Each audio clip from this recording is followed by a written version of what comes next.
Yo, what's good with you? Back in black with another Enlisted video. If you guys are new to the channel and you love shooting games just like me, make sure you aim for that like button and shoot that subscribe button as well. It'll help you find better teammates and improve skill-based matchmaking. At least I hope so. To this day, I still get a hefty amount of requests asking me what my settings are, and typically I would refer you guys to my video, but it's been about 3 years since I made that. So since I still get a lot of people asking me about it, I feel like it would be a pretty good idea to give you guys an updated visualization on my settings, which will basically help you guys have a better time as an infantry player in Enlisted, especially if you play on console. But getting right into it, the first thing you want to do is you always want to go into your settings, especially if you're a new player. Want to go right over here and take a look at your graphics, as these have some pretty important what's the word I want to use, settings in here as far as like what will affect your overall gameplay experience. And that being said, you always want to have your game on high performance mode if possible. It's basically will just help you have a smoother gameplay experience, and there is literally no reason to sacrifice performance for graphics unless you are playing a single player game. And I mean, that is just my personal opinion, of course, but again, if you're trying to have a good time in a first person competitive shooter, then again, you want to have as much performance as possible on your system of choice. Moving over to HDR, this is more so subjective. It's just how deep the colors are on your screen, so no reason to turn that off. You can have that on. But moving down here, lens flare, definitely would recommend turning this off, because basically it just makes the light, especially from the sun, way brighter on your screen, which it is more realistic, but it makes it harder to see people, especially when the sun is involved. And again, I don't know why you would want to do that to yourself as far as making people harder to see and aim and shoot at. Same thing can be said about chromatic aberration and film grain. Just makes it like more noisy on your screen, which makes people more fuzzy looking and harder to see, especially if they're hiding in foliage. So definitely would recommend turning that off as well. Same thing can be applied to the motion blur, which I do not know why anybody would ever want to have this on anything higher than 0%, but this does not do anything but make it harder for you to see people in the game. So again, just my 2 cents on that. Moving over to sound, this is more subjective, but not that anybody should be turning this off, but if it's off, make sure this is turned on, because the way you guys play sometimes, or I guess the way people play in general, they just act like they don't hear this when they're playing offense or defense. So I don't know, make sure this is definitely turned on. And you can turn down all the things like speech and battle chatter and stuff like that, because you kind of want to listen out for things like footsteps, especially if you are changing, like, you know, I guess the type of surface that is below your feet, like moving from grass to the inside of a building. You can really like hone in on those type of sounds and know if somebody is nearby, especially the enemy. Just my 2 cents on that as well.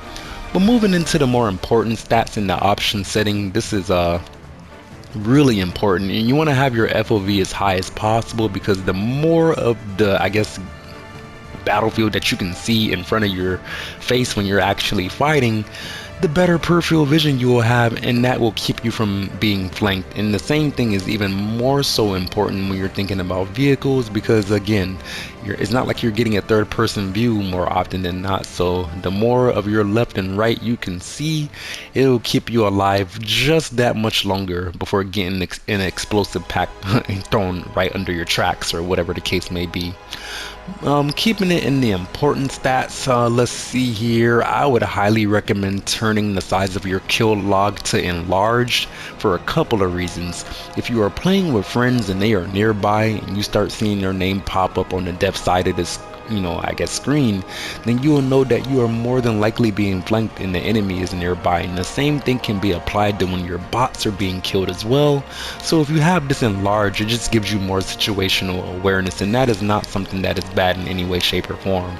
Camera shake, I definitely recommend turning this down on the lower side. This is basically just an immersion setting, and the higher you have it, the harder it'll be to see people sometimes. So again, just my 2 cents on that. No reason to have, you know, make it harder to see people. Playing control mode, I definitely recommend having this on direct, especially if you are using a controller.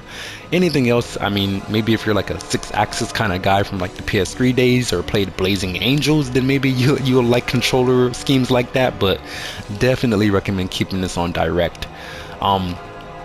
The most important settings in this tab right here is definitely going to be this one.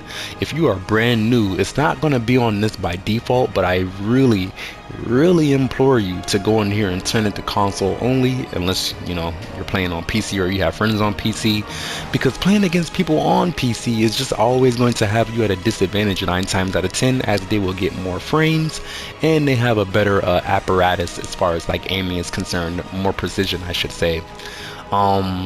What else did I want to talk about in this tab? Auto lean. This is very subjective, but I recommend keeping this on. Some people like to turn it off and make dedicated buttons for it, but I feel like that is more trouble than it is worth. And this is not the type of game like Hell Let Loose where you like really want to focus on keeping as little of yourself exposed as possible, as you have multiple people that you can switch to. So each individual life is, not that it's not valuable, but it's not as valuable as it would be in a more simulation leaning game like Hell Let Loose.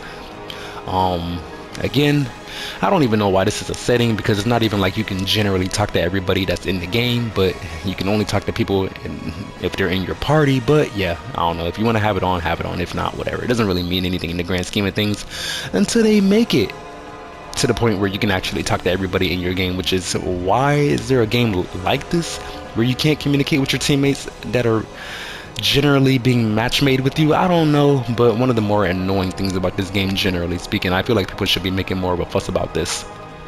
Going back into the more important stats, I'm sure the reason you guys came here, I want to take a look at the main controller settings. For me, this is also what will help you out the most as an infantry player. But for my motion sensor aiming, this is not important at all. We don't use motion sensor aiming in any way, shape, or form. And also, you want to keep all of these turned off. I keep mine on default because, again, I've been playing this game since 2021. They did add this in recently, but I didn't mess with it too much. Controller aiming speed, I keep mine on 1.5. 1 is the default. Don't want to have it too fast, don't want to have it too slow. You want to focus on something that will keep you in that like tight precision aiming kind of feel, which is, again, is really akin to Call of Duty, which is a really hard controller feeling to nail down. But again, this isn't really the most big budget AAA shooter out there, so I can understand why the controller scheme is so jank when you first load it up. And a lot of people don't know that, so they don't really go in here and start adjusting stuff, which is why I'm here to begin with. But yeah, aiming mode sensitivity multiplier, I want to turn this down a smidge from the default. Basically just controls how fast you aim once you do start aiming. I keep mine on 0.8 because I don't want to be flying all over the place when I'm trying to make fine adjustments.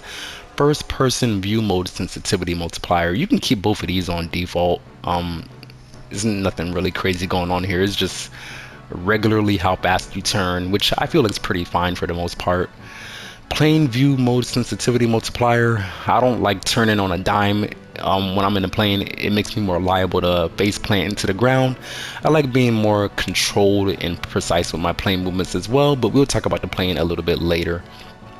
As far as infantry gameplay is concerned, the most important things you really want to take a look at is going to be dead zone and aim acceleration. For your left stick dead zone, it doesn't really matter too much, because that's just how quickly the controller picks up on when you like press down on the left stick, which doesn't really matter as much for when you're like generally moving your player. But on the flip side of that, when it comes to right stick aiming, this is super important, and you want to keep this as precise as possible.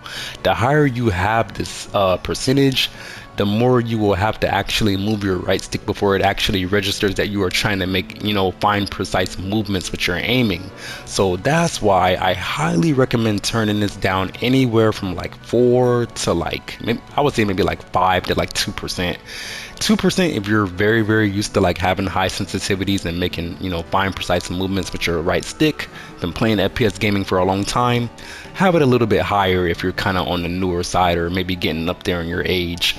Fun fact, this might be a little controversial to some of you, but I do not believe in the aim assist in this game, because people are usually grouped around their bots. something that will happen is that the aim assist will sometimes attract me to a player that I did not necessarily mean to aim at, and as such I usually prefer to have much more jurisdiction over what I am actually pointing my gun at. So as such, I recommend turning this off, but it is personal preference. Some people out there really do need the assistance with their aiming, so again, it's just a personal take from somebody who's more experienced, but I highly recommend turning this off for more fine tuning on what you're looking at when you're shooting. Vibration, same thing about this as well, very controversial. I don't think the vibration in this game is that strong to the point where it like really affects my aim that much, but if you want to maximize how precise your aim is in general, you should really turn this off, because anything that vibrates your controller will affect how your hands feel, which can throw off your aim.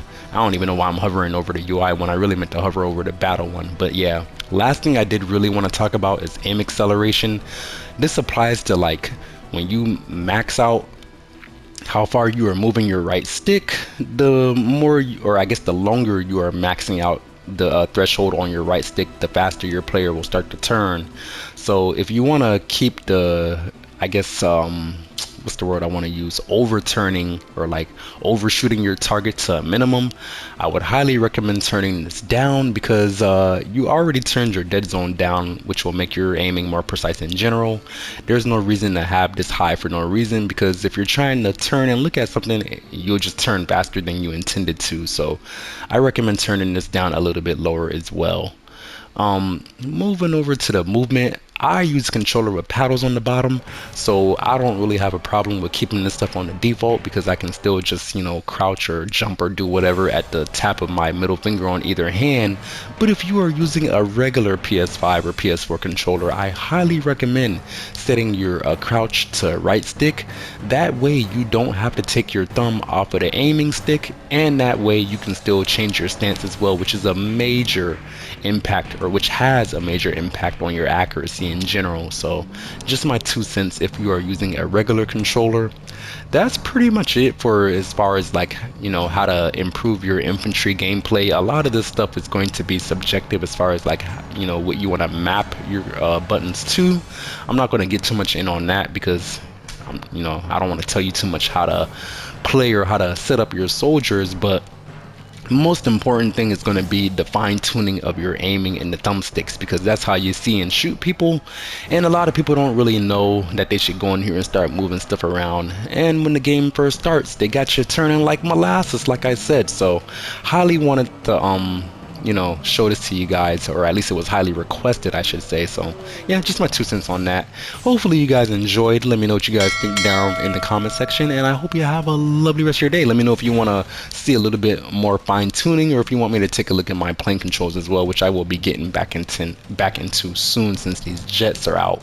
But yeah, appreciate you guys for watching. Hope you have a lovely rest of your day. Don't forget to aim for that like button, shoot that subscribe button as well. Hope you find better teammates and improve skill-based matchmaking. And yeah, black guy out.